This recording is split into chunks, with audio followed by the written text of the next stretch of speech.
خاتون کہ جس کے بارے میں اللہ نے حقوق بیان کیے ہیں، حقوق المرأۃ علی الرجال و حقوق الرجال علی المرأۃ، کہ بیوی کے کیا حقوق ہیں مرد کے اوپر، مرد کے کیا حقوق ہیں بیوی کے اوپر. یہ اصول کافی، اصول نہیں کہیں بلکہ کافی کہیں، کیونکہ کافی کے 3 بخش ہیں، اصول، فروع اور روضہ. تو کافی کی 5ویں جلد یعنی فروع کافی کی 3ری جلد، کافی کی 5ویں جلد یعنی فروع کافی کی 3ری جلد، اس میں مرحوم کلینی نے ان تمام احادیث کو جمع کیا ہے کہ جس میں حقوق کو بیان کیے گئے ہیں. وہاں پہ ان کا میں نچوڑ اور خلاصہ آپ کے سامنے پیش کرتا ہوں. صلاۃ بھیجے محمد والے محمد پر.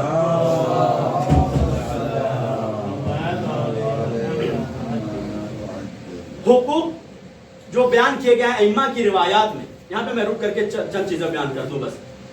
اس میں یہ ہے کہ کچھ حقوق اللہ نے اور ائمہ نے مردوں کے لیے بیان کیے کہ اس کو 2 جوڑا کپڑا گرمی کا، 2 جوڑا سردی کا دے، اور ہر 3 دن میں 1 بار گوشت دے، گوشت کھانے کے لیے، یعنی کہ وہ لگ بھگ مہینے میں 10 بار گوشت کا انتظام کرے. اس کے علاوہ اس کے گھر کا انتظام کرے.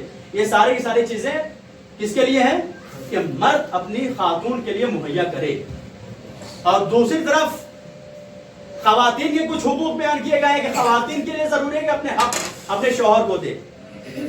خاتون اپنے شوہر کی اجازت کے بغیر گھر سے باہر نہیں نکال سکتی قدم. خاتون اپنے شوہر کی اجازت کے بغیر گھر سے باہر قدم کو نہیں نکال سکتی، اور جب تک وہ گھر میں واپس نہ آ جائے. حدیث میں ہے کہ ملائکہ اس کے اوپر لعنت کرتے ہیں، ملائکہ اس کے اوپر لعنت کرتے ہیں. بنا و سنگار وہ جو کرے وہ نامحرم کے لیے نہیں کر سکتی ہے. اگر نامحرم کے لیے کر رہی ہے تو یہ حرام ہے.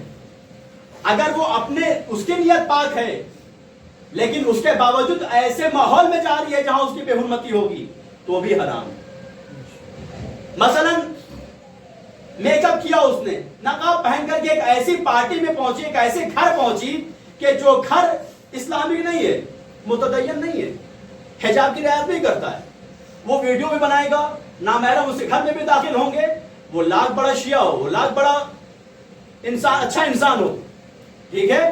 لیکن ہاں دوسری طرف سے یہ بھی دعویٰ کیا جا سکتا ہے کہ وہ انسان بہت متقی اور پرہیزگار ہے، اس کے گھر کے تمام بچے شریف ہیں، نامحرموں کو نہیں دیکھا کرتے ہیں، ساری باتیں اپنی جگہ ٹھیک ہیں، لیکن پھر بھی حرام کا ارتکاب یہاں پایا جا رہا ہے کہ تم نے میک اپ کر کے اپنے آپ کو ایسے معاشرے میں ڈالا ہے، بھیجا ہے کہ جہاں تمہاری ناموس کی حفاظت نہیں کی جا سکتی ہے. اور اس کے علاوہ بہت زیادہ حقوق بیان کیے گئے ہیں. ایک نے آ کر کے سوال کیا کہ یا رسول اللہ یہ بتائیے کہ مردوں کے حقوق کیا ہیں اور عورتوں کے حقوق کیا ہیں. رسول اللہ نے فرمایا کہ مردوں کے اگر 100 حقوق ہیں تو ان میں صرف 1 حق بھی خاتون کا نہیں ہے. تو اس نے کہا کہ پھر مجھے شادی نہیں کرنی، میں شادی ہی نہیں کروں گی. جب آپ نے ہمیں کچھ حق ہی نہیں دیا ہے، یہ میں اس لیے عرض کر رہا ہوں کیونکہ اس حدیث کو بیان کرنا بہت ضروری ہے. ہو سکتا ہے کوئی بھی کل جا کر اس حدیث کو پڑھے تو وہ بھٹک جائے. کوئی حق نہیں ہے. کیا اسلام یہی ہے؟ کیا اسلام کی جو چھوی پیش کی گئی ہے، سلم کا مذہب، مکافات کا مذہب، کہ جو مذہب اتنا خوبصورت ہے، اس کی چھوی یہی ہے کہ عورت کو ڈول کی شکل میں تعبیر کیا جائے، گڑیا کی شکل میں تعبیر کیا جائے؟ کیا اسلام کی چھوی یہی ہے کہ تمام کے تمام حقوق مردوں کو دے کر کے عورتوں کو ایک بھی حق نہ دیا جائے؟ نہیں. اگر ہم نے دوسرے گروہوں کی طرح کافی کی تمام روایتوں کے اوپر آنکھوں کو بند کر کے سر تسلیم خم کر دیا تو پھر ان روایات کا جواب دینے سے ہم قاصر ہو جائیں گے. ہمارے منابع میں بھی ہمارے علماء نے کسی بھی منبع کو صحیح نہیں کہا ہے کہ ساری کی ساری روایتیں صحیح ہیں.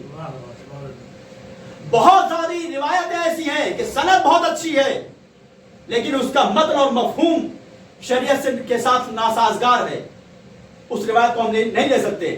بہت زیادہ روایتیں ایسی ہیں کہ مفہوماً تو ان میں کوئی اشکال نہیں پایا جاتا لیکن سنداً ان میں اعتراض پایا جاتا ہے، اشکال پایا جاتا ہے. تو یہاں پہ ہمیں جانچ پرکھ کر کے دیکھنا ہوگا. اسلام نے جس میں عورتوں کو خداوند عالم نے اتنا زیادہ رفعت عطا کی کہ اگر تم چاہو تو اپنے اخلاق کو بلند کرو، اور اخلاق کو بلند کرو گی تو کنیز فاطمہ زہرا کہلاؤ گی۔ لیکن اگر اپنے اخلاق کو چوپٹ کرتی ہو تو پھر سورہ تحریم کی طرف آ جائیے۔ سورہ تحریم نے، خداوند عالم نے جو اس سورہ تحریم کو سجایا ہے بہت خوبصورت انداز میں سجایا ہے۔ سب سے پہلے ارشاد ہوا لما تحرم، حرام کیوں کرتے ہو؟ پھر ڈائریکٹ خطاب ہے بیویوں سے، کیا ان تتوبا الی اللہ فقد صغت قلوبکما، دیکھو تم توبہ کر لیتی ہو تو اچھا ہے، نہیں کرتی ہو تو تم کچھ بگاڑ نہیں پاؤ گی ہمارے حبیب کا، کچھ نہیں کر پاؤ گی۔ ہمارے پاس نیرو اور طاقت موجود ہے جو ہمارے حبیب کا خیال رکھے گی، حفاظت کرے گی۔ آگے بڑھیے، اسی سورہ میں آگے بڑھیے۔ اب خداوند عالم ارشاد فرماتا ہے وَضَرَبَ اللَّهُ مَثَلًا لِلَّذِينَ كَفَرُوا امْرَأَتَ نُوحٍ وَامْرَأَتَ لُوطٍ، کہ جن لوگوں نے کفر کیا ہے ان کے لیے اللہ نے دو خواتین کی مثال پیش کی ہے، نوح کی بیوی جناب نوح اور جناب لوط کی بیوی۔ جناب نوح کی بیوی، جناب لوط کی دو بیوی، یہ دونوں کیا تھی؟ دونوں ہمارے صالح بندوں کی بیویاں تھیں، لیکن ہمارے عبد صالح کی نیکیاں اسے نیک نہ بنا سکیں۔ تو پتا چلا کہ ہر شرافت نسبت اور رشتہ داری سے حاصل نہیں ہو جایا کرتی ہے، بلکہ اکتسابی ہوا کرتی ہے۔ اگر انسان میں ظرف اکتساب پایا جا رہا ہے تو فارسی بھی ہوگا تو اسے عربی کہا جائے گا، اور اگر انسان کے اندر شرافت اور اکتساب کی قوت نہ پائی جائے تو وہ اپنا بھی ہوگا تو قرآن لعنت پڑھتے ہوئے نظر آئے گا۔ صلوات بر محمد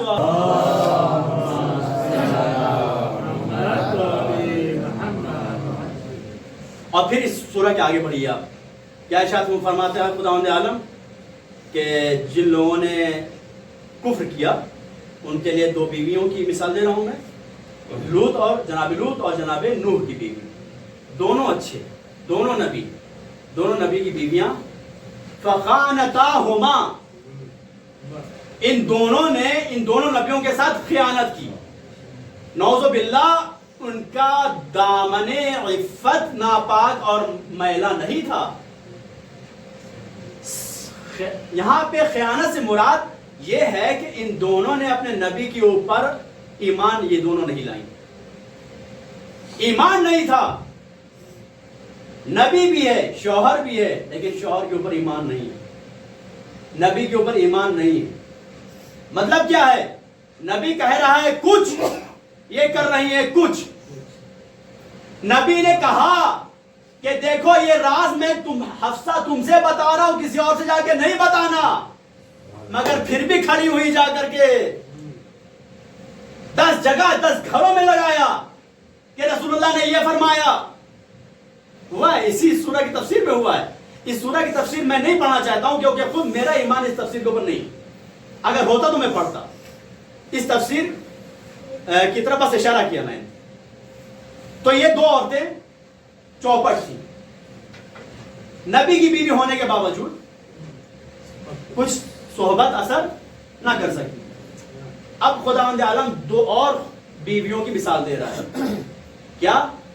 وَضَرَبَ اللَّهُ مَثَلًا لِلَّذِينَ آمَنُوا امْرَأَتَ فِرْعَوْنَ، کہ جو لوگ ایمان لے آئے ان کے لیے اللہ مثال دیتا ہے کس کی؟ فرعون کی بیوی۔ اور یہ آج کے وقت ہمارے دور میں، بلکہ ہر دور کے لیے، یہ خواتین کے لیے نمونہ عمل آیت ہے۔ بھائی کسی کا بھی شوہر، آج یہ ہو سکتا ہے کہ میری آواز بہت دور تک جائے، کسی کا بھی شوہر لاکھ برا ہو، فرعون تو نہیں ہوگا نا، لاکھ برا ہو، اس میں لاکھ جرائم پائے جا رہے ہوں، فرعون اتنا برا تو نہیں ہوگا نا۔ اگر تم چاہتی ہو کہ آسیہ بنت مزاحم کے کیریکٹر تک پہنچ جاؤ، ان کی فضیلت تک پہنچ جاؤ، تمہارا شوہر فرعون اتنا برا نہیں ہوگا، برا ہوگا۔ تم اپنے آپ کو اچھا رکھو، خود بخود آسیہ کی کلمات جو خداوند عالم نے ارشاد فرمائی ہے، جو خداوند عالم نے جناب آسیہ کے لیے قصیدہ پڑھا ہے، وہ خود بخود تمہارے اوپر منطبق ہوتا رہے گا، خود بخود تمہارے اوپر منطبق ہوتا رہے گا۔ اپنے کیریکٹر کو اچھا رکھو، اپنے ایمان کی حفاظت کرو۔ جناب آسیہ نے کیا کہا تھا؟ اے میرے معبود،